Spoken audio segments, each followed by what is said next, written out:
ஒரு தடவை இறால் தொக்கை இந்த மாதிரி செஞ்சு பாருங்கள். டேஸ்ட்டு அட்டகாசமாக இருக்கும். இது ரொம்பவே சிம்பிள் அண்ட் ஈஸியாக செய்யக்கூடிய ஒன்று. எந்த ஒரு ஸ்பெஷல் இன்க்ரீடியன்ட்ஸுமே தேவையில்ல.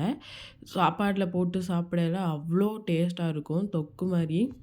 வாங்க எப்படி செய்யலான்னு பார்க்கலாம். நான் வந்து 1 கிலோ அளவுக்கு இறால் வந்து எடுத்து வச்சுருக்கேன். இப்போது ஒரு கடாயில் ஒரு 3 டேபிள் ஸ்பூன் அளவு நல்லெண்ணெயை நல்லா சேர்த்துக்கோங்க. அது கூடவே ஒரு 10 சின்ன வெங்காயத்தை இந்த மாதிரி கட் பண்ணி சேர்த்து நல்லா ப்ரௌன் கலர் ஆகிற வரையுமே பொரிய விட்டுக்கலாம். அது கூட ஒரு 1/2 டேபிள் ஸ்பூன் இஞ்சி பூண்டு பேஸ்ட்டு, 2 டேபிள் ஸ்பூன் பச்சை மிளகாய் சேர்த்து ஒரு 2 தக்காளியை அரைச்சி இந்த மாதிரி சேர்த்து நல்லா கிளறி விட்டுக்கலாம்.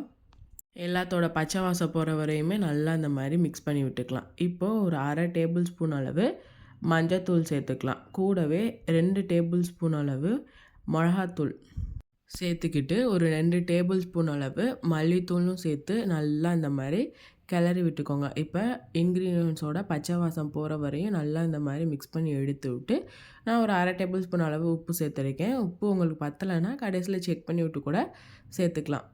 ப்ரான்லேயே இப்போ நல்லா தண்ணி விடும். அதனால் கொஞ்சமாக நான் ஒரு 1/2 கப் அளவு மட்டும் தண்ணியை சேர்த்துட்டு நம்ம எடுத்து வச்சுருந்தோம் இல்லையா, அந்த ப்ரானை வந்து இந்த மாதிரி நல்லா சேர்த்து விட்டுட்டு எல்லாத்தையுமே நல்லா மிக்ஸ் பண்ணி விட்டுக்கணும். நல்லா மிக்ஸ் பண்ணி விட்டுக்கணும். ப்ரானை ரொம்ப குக் பண்ணி விட்டுறக்கூடாது. இப்போ ப்ரான்லேருந்து இந்த மாதிரி தண்ணி விடும். அதே மாதிரி நல்லா ஹை ஃப்ளேமில் வச்சு கொதிக்க விட்டிங்கன்னா எண்ணெய் எல்லாமே நல்லா பிரிஞ்சு இந்த மாதிரி நல்லா ரெட் கலரில் வந்துடும்.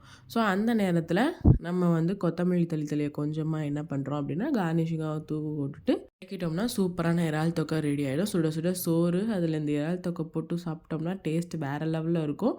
உங்களுக்கு இந்த கிரேவி கன்சிஸ்டன்சி வேணும்னா இன்னும் கொஞ்சம் கூட கொதிக்க விட்டிங்கன்னா அது வந்து கொஞ்சம் நல்லா கெட்டியாக மாறிடும். அப்போயும் எடுத்து சர்வ் பண்ணலாம். எந்த மாதிரி சர்வ் பண்ணிங்கனாலும் டேஸ்ட் வேறு லெவலில் இருக்கும். கண்டிப்பாக நீங்களும் ட்ரை பண்ணி பாருங்கள். நெக்ஸ்ட் வீக் பார்க்கலாம்.